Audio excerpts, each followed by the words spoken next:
we kick it off. Talk a little bit about the All-Star game. I mean, what a snooze fest out there in Colorado. I mean, what a boring game. I thought it was just me. It was an absolute boring game. You know why it was boring, Maggie? Here's the reason why. Oh, I mean, there's really not much to break down. I mean, everybody in their I can't take another tweet about the dopey All-Star game jerseys. I really can't. The uniforms, how bad they are. I mean, everybody and their mother. Everybody and their mother. Maybe it's just the people I'm following because it's more of a sports, hint to it. But everybody and their mother complain about the uniforms. They are what they are. I mean, okay, they're softball jerseys. I don't care. I honestly don't care. Can we just enjoy the game without having these curmudgeon takes about the jerseys and the uniforms and how bad they look and how terrible they are and what is baseball doing? I mean, that is what baseball fans love doing. They love to complain. They love to complain about everything. No, we complain about all jerseys, but I think that's how, unfortunately, that was kind of how boring the game sort of was, is that everyone felt like they needed, at least on social media, to stand up and be counted like, and I also hate the jerseys. And I also hate the jerseys. Like, I didn't care. I was just waiting to see whether Aroldis Chapman was going to get in that game. That was the only thing. And I wanted to see, obviously, what Judge was going to do, Taijuan Walker, because it's the local side. I like when guys are mic'd up. I wish they would do that more in Major League Baseball. I think it's awesome. Maybe not when a guy's hitting, because that's a little weird. But when he's in the field, I think it's cool to have a conversation every once in a while, have these guys mic'd up. Fine.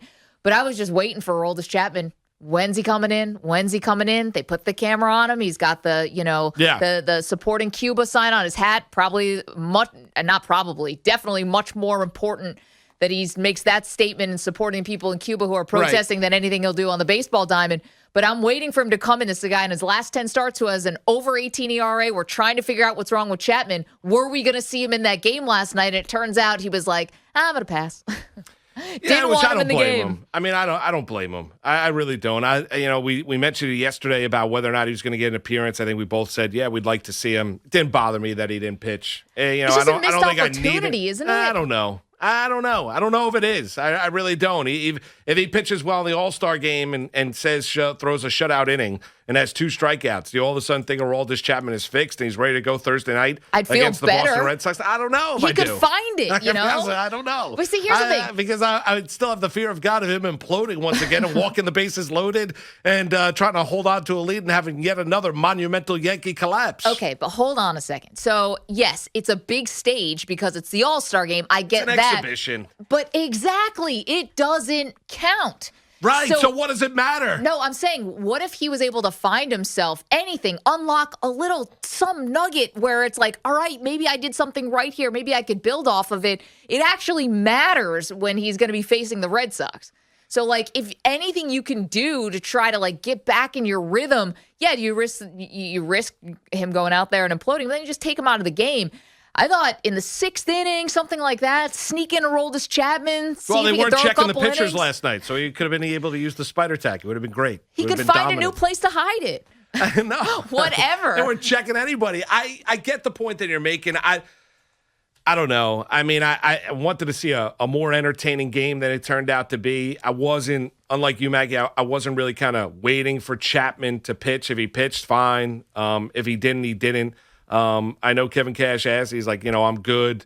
I think for the Yankees, they're probably, as an organization, probably more comfortable that he didn't pitch than he goes out there and does pitch.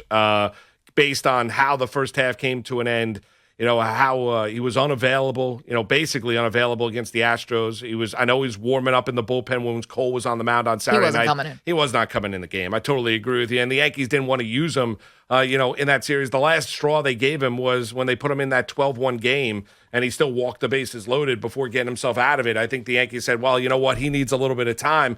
So I get the kind of narrative that you're trying to spin where you throw him in, he pitches well, national stage, everybody watching on Fox, maybe Aroldis Chapman is all of a sudden found it. You can make that. I wasn't holding out hope that he was, and if he did pitch and he did pitch well, I wouldn't come on the airwaves this afternoon and say, well, you know what, Aroldis Chapman is fixed. He's ready to go for Boston on Thursday night. No, but wouldn't you feel a tiny bit better? I don't know about that. A tiny bit better if he's able to throw strikes. I'd be like, all right, well, at least you got something. Because here's the thing, right? Like, Yankees have a plan B, and it's a great plan B. Zach Britton can close for them. That's no problem. The issue is Zach Britton's appeared in 5 games this year. Yeah, he's been hurt a lot. He's been hurt a lot, and he's really effective, and I think he's great, but can you count that he's going to be healthy? And so that's why I'm looking for anything. I mean, getting Aroldis Chapman back to being just anything close to what he was before, and I'm not even saying at the highest heights. Like, that's so crucial for this Yankee team where every game is their season. But an All-Star game really appearance is going to flip the script. No, I'm just saying anything. I get it. I can't put it. I can't put that kind of impact or meaning on Aroldis pitching last night out in Denver, Colorado. I think the Yankees didn't want him to pitch. I don't think Aroldis then why Chapman. even go? Because you know what? You got put to the team. I mean, he got named to the team. He's no one's on the going to team. take that away from you. No, I get it, but he wanted to be part of it, and it's not a matter of. He hurt the team by not being available. He probably helped the team by not going out there and pitch the way he's pitched here since the month of June struck. I mean, he's a 7-time All-Star. It's not like, this is his first time at the game. It's always an honor. I'm not saying that. And again, like having the statement about Cuba is impactful, no doubt about it. I'm not taking anything away. I'm just saying work on what's going on. I don't look at it. I just don't look at it the way you do. I don't look at it like he needs to be out there last night. I don't. And I think for the Yankees, if you want to say, well, Aroldis has got to figure it out for the Yankees to be successful in the second half, well, that's true. I know. I mean, there's no doubt about it, but I think it's based on what he does in the regular season more so than a case of a no-pressure exhibition game out in Denver representing the American League against the National League. I mean, there's little to no pressure. There's no impact, no meaning on the game. I mean, a lot of guys decided not to go out there and play. There were, 34 first-time All-Stars last night out there in Denver, Colorado. Fernando Tatis, amazingly enough, junior that is, at 22, making his first All-Star game.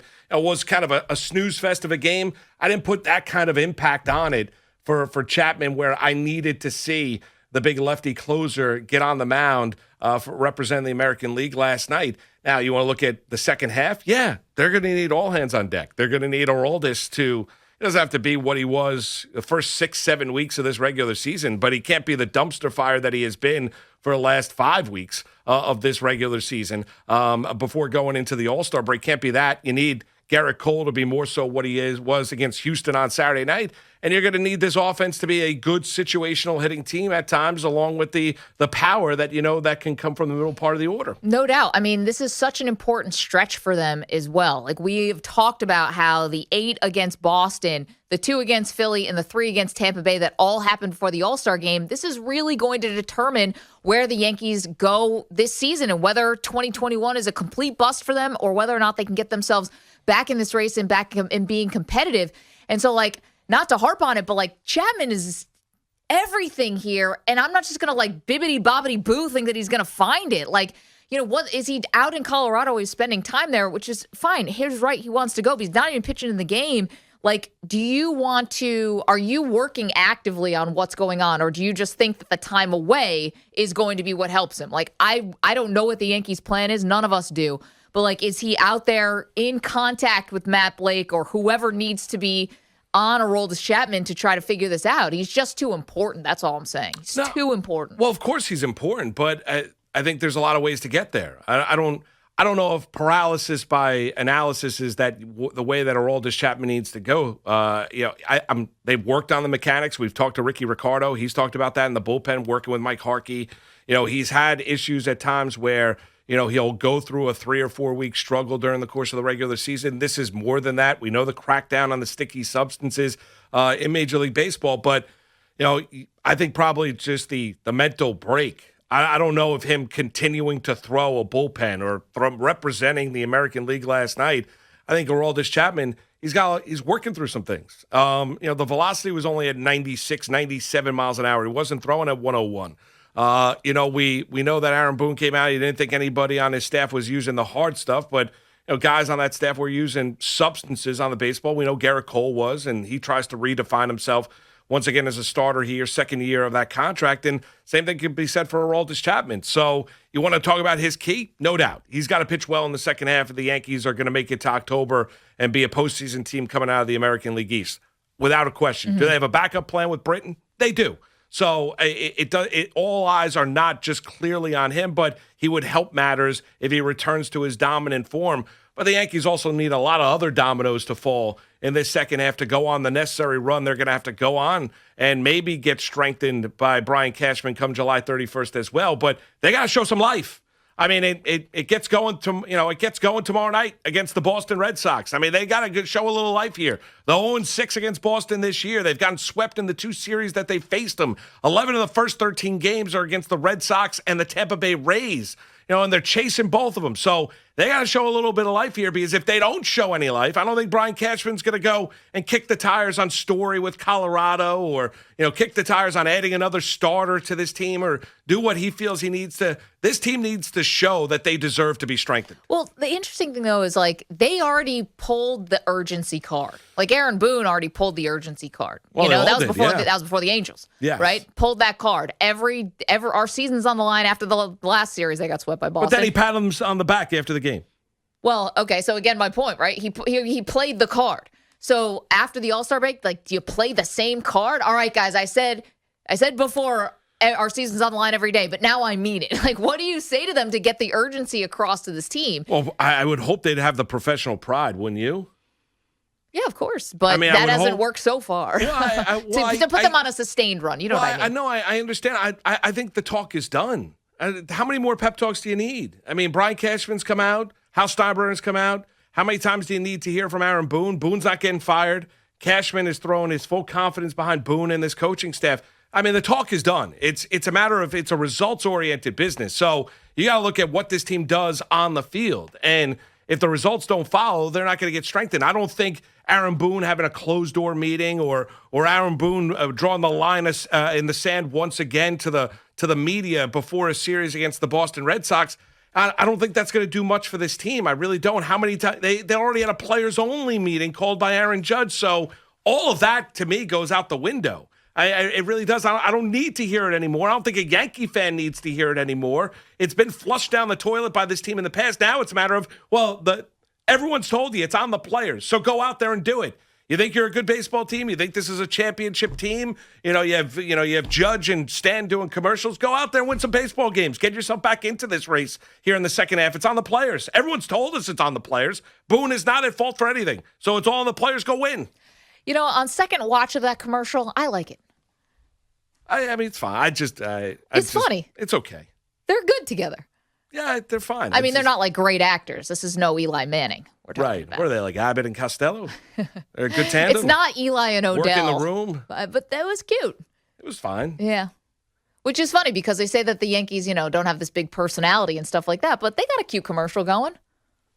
Yeah, it does nothing for me. Like I mentioned, I don't need to see him on a commercial. Go win some baseball games. Yeah. Well, that's how I felt about Pete Alonso winning the home run derby. And it's like, don't be negative.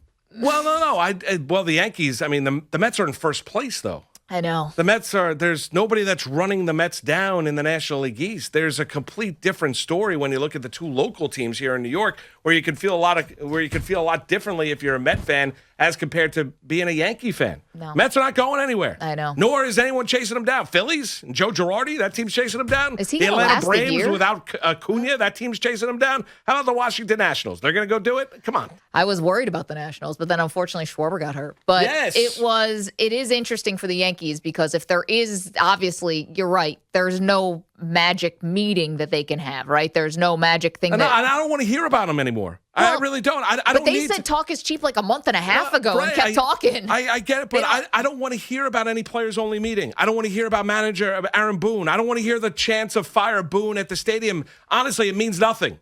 It really does. I get yesterday. I get it, but yesterday I talked about the team being unlikable, and you had Yankee fans calling out, questioning whether or not I'm a Yankee fan. Well, I mean, you're at the stadium watching this dreck, watching this team underperform. You've had one, pep talk after another, and you're meant to tell me, yeah, this is a likable group. Okay. I mean, you can't have it both ways. You really can't. And they're getting booed off the field half the time, and they've collapsed in ninth innings on two different occasions where completely embarrassing. One against the Angels and then one against the Astros. And then I'm going to look at this team. Yeah, the Mets as well. I throw that one. Three's a crowd. So you look at now, I get ready for the Red Sox. If you're a Yankee fan tomorrow night and you say, all right, well, they closed out the first half 5-2. Now you got to go. Now you've left yourself no wiggle room by how poorly you played in the first half. Now it's a matter of stringing together wins and winning some games, winning some series, but not just winning 2 or 3, Maggie, but sweeping some series as well. Yeah, and I think that if they just didn't lose in such horrible fashion on Sunday, you'd even feel a little bit better about it. Say you lose a game, just not your day, but to hold a 7-2 lead in the bottom of the ninth, and then obviously Chad Green and Domingo Germán just gave it away. But like that was the thing, and I'm not trying to say they need this big moment or turning point. But if they were ever going to have one, the Cole start was the turning point, was the thing to build on. And so, athletes, part of what makes them so great and able to perform is they have to have short memories, right? They have 4 days. They got a whole break to totally forget about what happened in Houston and try to come in fresh. And I just wonder what is going to be the spark that actually does it. And I'm not just saying winning against the Red Sox, no kidding. But who's going to be the person? Who's going to be the one who leads the way? Gary Sanchez. Look at that. If Gary Sanchez was doing closed door meetings, I would just be like, wow, maybe there's a lot more to Gary than meets the eye. The leader. It was a nice commercial, the Yankee commercial for the Iowa game. Oh, where they're shucking the corn? Yeah, that was a nice one. Yeah, that was a cute one. That was a cute one. Because the first time I watched it, I didn't know where it was going, and then he's shucking the corn at the end, and I was like, I got a little kicker. Cornfields, yes. Yeah, 877-337. When is that game? Mid-August. Okay. Yankees, White Sox. August 16th or 17th, Mm-hmm. I think. I think it's mid-August. 2:20. Moose and Maggie with you. In for Cardinal Roberts here on this Wednesday afternoon. Yes, Dove, I've got the read. I was just thinking Pete about... handed it to me. Dove is reminding me. It's sitting right in front of me. Yes, Dove, I've got the read. Good job. Thanks, Dove. I was just thinking about my time that I spent in Iowa because I spent a month there one night. Oh, yes. They're a nice joke. Very nice. 877-337. If we could play a rim shot right there. There you go. I'll see myself out.